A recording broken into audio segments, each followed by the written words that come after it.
I have been working on this video for almost 3 years now. Hi folks, Harry here, and today I have an extremely long-awaited video for you. From January 2019 up until now, I have been working on reading every single Stephen King book. And having finished Black House very recently, I have now read every single Stephen King novel. This does not include his collections or his non-fiction works, even though I have read a bunch of them. But as for his novels, I have read every single one. So in this video, I will be giving you my list of every single Stephen King novel ranked from worst to best. And this list will not include things like his short story collections, novellas that have previously been published within other collections, or any of his non-fiction work. Before we get into my ranking of every single Stephen King novel, a few things have to be said. Number one, this is my opinion, okay? This list is very, very subjective. You will never find two constant readers with the exact same ranking of every single Stephen King novel, so just beware, it's my opinion, you may disagree with me. And number two, this list is absolutely subject to change. In the past, I've made so many videos ranking Stephen King books or giving top 10s or top 5s. This list is going to completely contradict all of that. Like my top 10 Stephen King books video, which is my most popular video on my channel. Some things have changed since I made that list back in January. And then videos I made a really long time ago, like my top 5 least favourite Stephen King books, that has changed drastically. And also videos where I've ranked the entire Dark Tower series, or I've ranked every single Richard Bachman book. Videos like that are not going to be representative of my final list. Okay, so without further ado, let's just get into every single Stephen King novel ranked from worst to best. There are 62 of these novels, so let's start off at the very bottom of the barrel. Number 62 is Dreamcatcher. This book is absolutely terrible, it's so ridiculous, and the only thing I like about it is a small reference to it around the halfway mark of the book. Other than that, this book is absolutely terrible. Number 61 is Sleeping Beauties, co-written by Owen King. This book feels like Owen King wrote the entire thing and then just slapped his dad's name on it for marketing reasons. This does not feel like it was written by Stephen King. It does not feel like a Stephen King book in the slightest.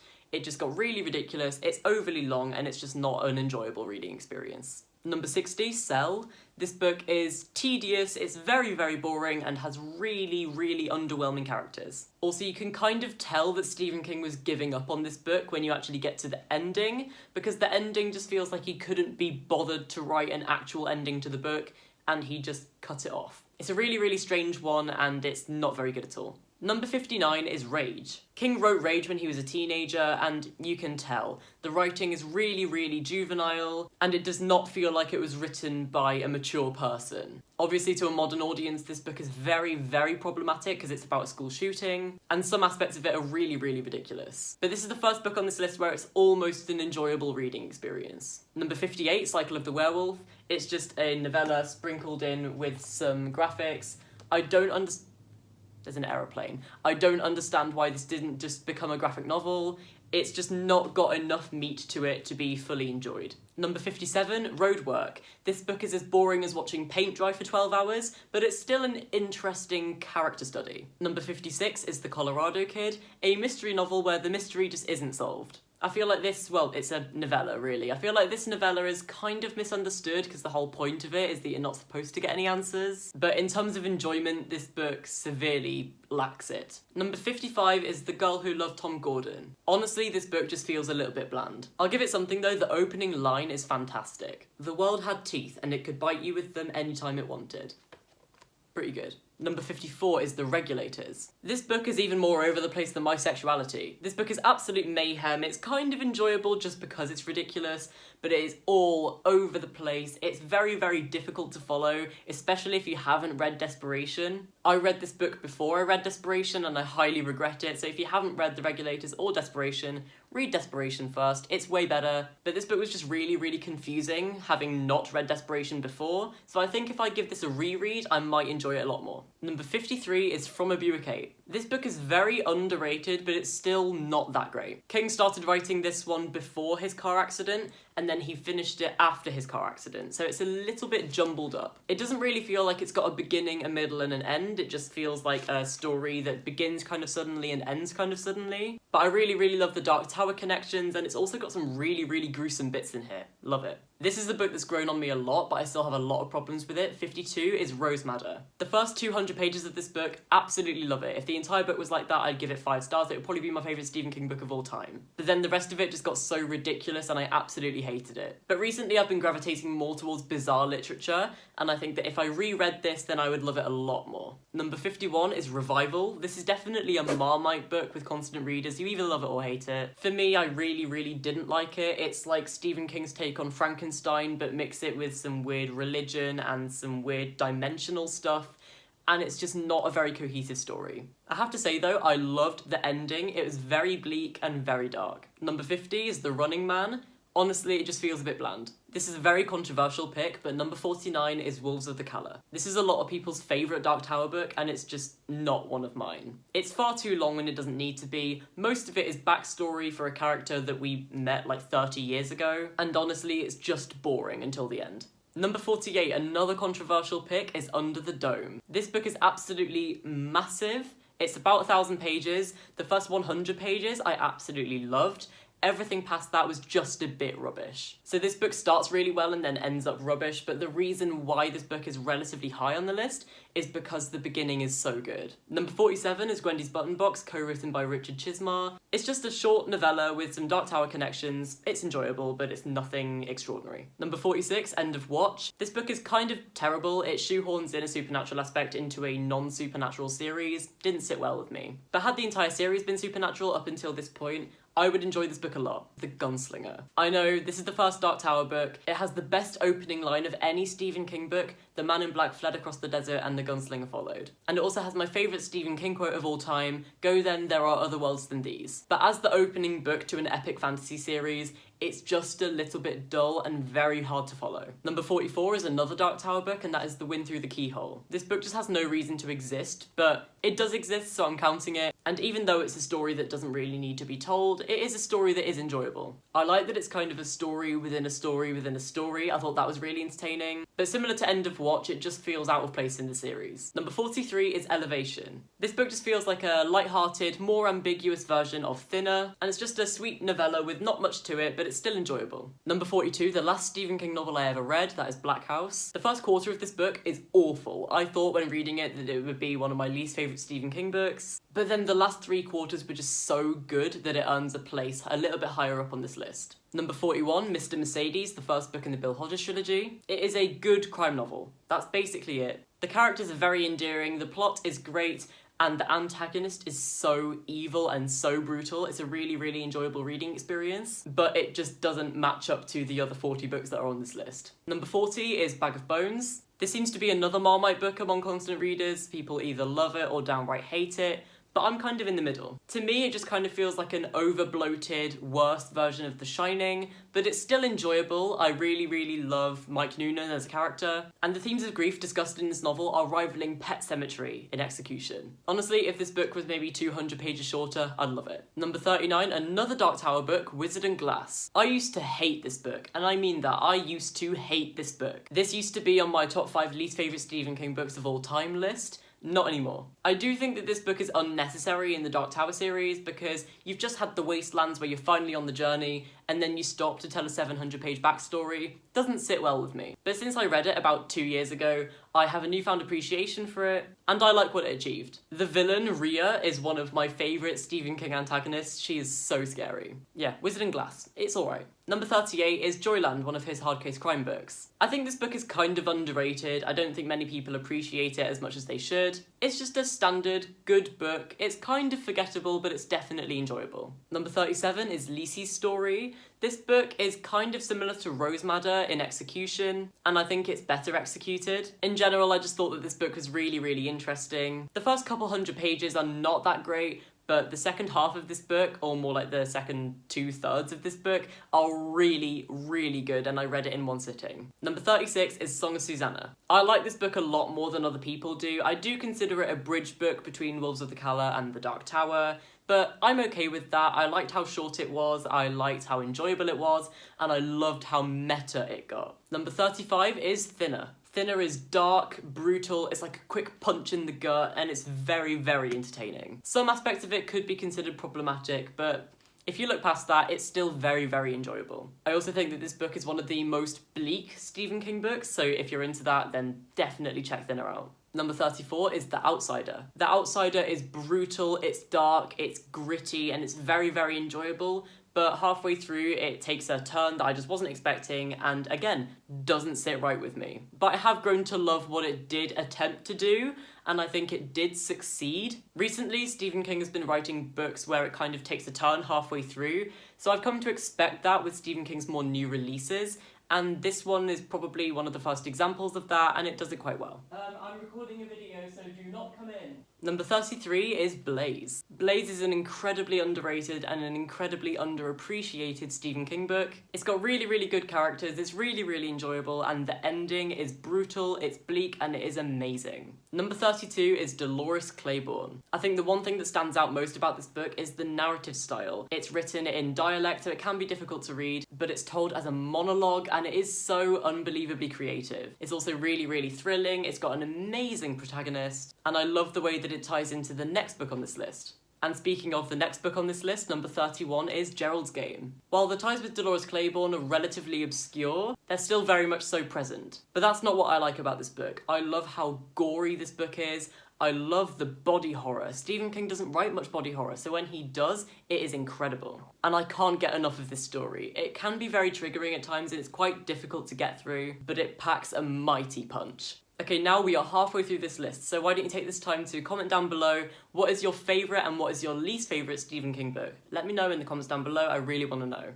Number 30 is Later. Later is one of Stephen King's most recent releases. It came out this year, and it is so enjoyable. It's so fast-paced, and I really, really liked it. I absolutely loved the connections to another very, very famous Stephen King book, and I loved that book, so I'm really glad that there were connections to it in this book. And I really, really love Jamie as a character, and I love the narrative style. Number 29 is a classic, and that is Cujo. A lot of people just don't like Cujo, and I genuinely don't understand why. I think this book is so thrilling, it's really, really exciting, very suspenseful, and very scary. This is one of the most claustrophobic books I've ever read, and it made me feel so uncomfortable, and that's what makes a great horror novel. Number 28, I'm gonna get some hate for this one, The Tommyknockers. This book is objectively bad, but I love it because of how bad it is. It's definitely the most ridiculous Stephen King book. I recently made a list of the top 5 most ridiculous Stephen King books. I'll link a card up here. And this is number 1. But the reason why this is so high is just because it's so fun. Now we can revisit the Bill Hodges trilogy because number 27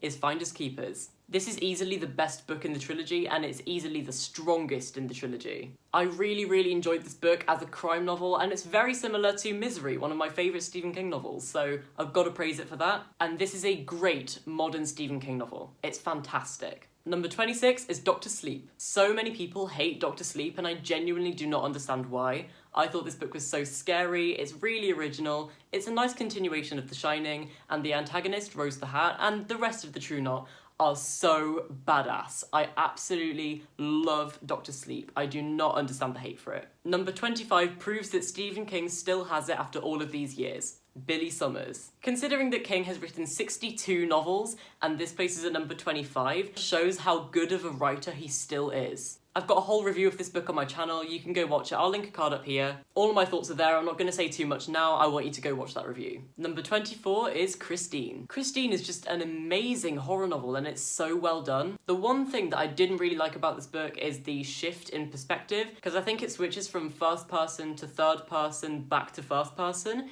It's a really, really strange narrative style, but it kind of works. Honestly, the narrative style of Christine is messier than my bedroom, but that doesn't matter. At its heart, it's a really, really great story about friendship and jealousy, and it's a really, really gripping supernatural tale. Number 23, this is going to be a very controversial one, and I'm going to make a lot of people angry with this position. You guys love this book, I don't as much, but it's The Stand.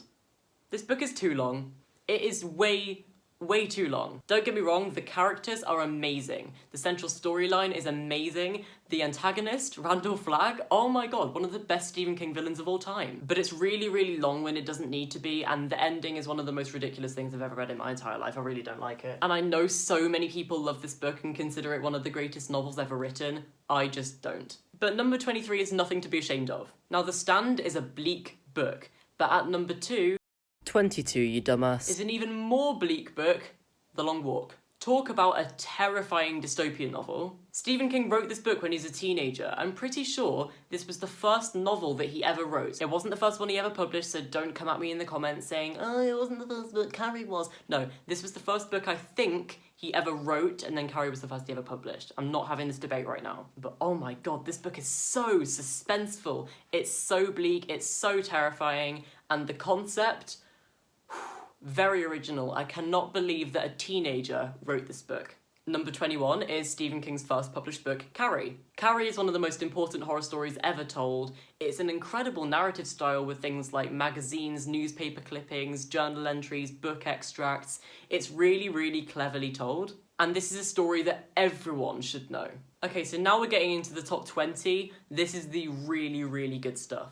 Number 20 is The Dead Zone. This isn't as much a horror novel as it is a drama. It is a really, really heartfelt, touching story, and this book is one of the rare instances where Stephen King does romance really well. Okay, at number 19, this book is basically what I was talking about when I was saying that my lists have changed drastically.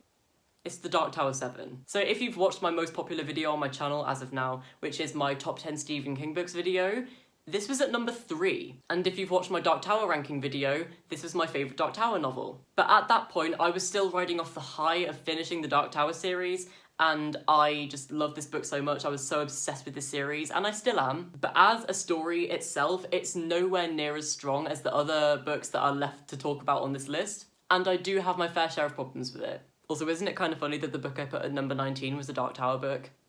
Coincidence? I think not. And number 18, we've got another Dark Tower book, and that is The Drawing of the Three, the second book. Drawing of the Three is really, really good, and it's a very, very enjoyable story and a really, really good introduction to the rest of the characters in the series. Number 17, we've got a really chunky one, Needful Things. This book is absolutely mental. It is bizarre. This book is more mad than Jack Torrance. It's just a really slow build-up that leads to an absolute catastrophe. It goes all over the place. It's absolutely insane, and for that reason, it is so enjoyable. The ending's a bit rubbish, but if you look at this book as more of a black comedy rather than a horror, it works. Number 16 is a really, really fun one and very underrated, and it is The Eyes of the Dragon, or Los Ojos del Dragón if you're looking at this edition right here. This is a really, really great standalone YA fantasy novel, and it's really, really enjoyable. It's so fun, and it's really, really good for younger audiences as well. Number 15, I guarantee if I reread it, it would easily go into my top 10. The Green Mile. This book is so unbelievably heartbreaking. I don't think anyone can get through this book or the movie adaptation without crying buckets. Number 14 is my favourite Dark Tower book after careful consideration, and that is The Wastelands, book 3. It's such an enjoyable book, and it ends on one of the best cliffhangers ever written in literature. Some of this book is really weird, like when Susanna f***s a demon, but we don't talk about that. Number 13, I love this book so much, and it is The Talisman, co-written by Peter Straub. The story's incredible, the settings are incredible, it's so magical, it's so dark. Wolf is one of my favourite Stephen King characters, and this book has accomplished something that no other book has ever accomplished, at least for me. It made me cry from a single sentence. No book has ever done that to me before, but this book did. Absolutely incredible. Number 12 is Insomnia. This book gave me insomnia because it's so good and it kept me up at night. And it's got some really political themes as well. This is a really, really political novel, and I absolutely loved that. Number 11 is so underrated, and that is Duma Key. Oh my god, Duma Key is so good, and no one ever talks about it outside of the Stephen King community. This book feels like The Shining, Bag of Bones, and Rose Madder all put together to make an incredible novel. Okay, we're finally getting into the top 10. If you haven't already, subscribe to the channel. Come on, if you're still watching this video, that means you're entertained, right? My number 10 spot goes to The Institute. Can we just talk about how good The Institute is, and barely anyone really expected it? Like, this was such a good book, and I was not expecting this from modern Stephen King. Do you remember about a million years ago on this list when I talked about The Regulators? Well, now it's time for its companion novel to shine. Number 9 is Desperation. Easily the most underrated Stephen King book. Desperation is fantastic. It's a really, really great supernatural horror novel. It is dark, it's gritty, it's set in the desert, which is really, really interesting for a Stephen King book. This is unlike any book I've ever read. It's massive, but it's really, really entertaining. At number 8, you guys might put this book a little bit higher, but it's It. It was my first ever Stephen King novel, and I absolutely love it. It's so good. I think that this is the prototypical horror novel. I think that you can't get better horror than It. But the one reason why this book isn't higher up on this list is that scene. You know what I mean if you've read this book. That scene. It shouldn't exist. If this book was printed without that scene in it, it would probably be number 1 or maybe number 2. Number 7, I love this book so much, Salem's Lot. Salem's Lot is a really great vampire gothic horror novel. It's just really good. Number 6, this one's difficult to talk about, but Pet Sematary. I'm sure everyone will agree that this is one of Stephen King's best books, and it's so unbelievably disturbing. The themes of grief in this book, oh my god, it's so overwhelming, and it makes this book really, really difficult to read because it is so realistic. But then throw in some classic horror, and it just makes a really, really entertaining book. Okay, top 5. This is really, really good stuff. At number 5, we've got the modern masterpiece that is 11/22/63. This is a really great sci-fi, thriller, suspense, romance novel. It's so touching, it's so heartwarming, it's really, really heartbreaking, but it is a fantastic book. And this is one of the best modern Stephen King books. It's one of the best books I've ever read, and I can't say enough good things about it. I cannot fault this book. Number 4 is one of the greatest horror novels ever written. It's The Shining. You guys know why The Shining is so good. I don't need to tell you. If you haven't read this book and you've only seen the movie, read the book. It's so unbelievably different, and I think it's better. Just read this book. It's so good. Top 3. Holy shit, I've been recording for 57 minutes. Let's just say that George Stark was not a very nice guy. The Dark Half. I was not expecting to love this book anywhere near as much as I did. Oh my god, it's so good. Why is this book never talked about? I absolutely loved The Dark Half. I think it's one of Stephen King's best novels. It's got some really, really great body horror, and I love body horror if you can't tell. I think body horror is great, and Stephen King does it really, really well. But a lot of this book feels like a crime thriller, and it's done so well. And in a way, I feel like this book is kind of Stephen King's take on Jekyll and Hyde, which is a story that I really, really like. So, I love The Dark Half. It's great. Okay, number 2. This book is so good. I do not have words to express how much I love it. Misery. This is just a great horror novel. It's so good. The fact that there are only 2 characters in this book, and there's only one setting, incredible. I have never seen that amount of genius being put into a book. Annie Wilkes, one of the best antagonists ever written. She's so good. And this book is so suspenseful in the same way that things like Cujo are. Like, it feels really claustrophobic and it's quite uncomfortable. But oh my god, this is one of the best books I've ever read. If you haven't read Misery, do it right now. Pause this video, read it, come back. But at number 1, if you know me, obviously you'd expect this book to be at number 1.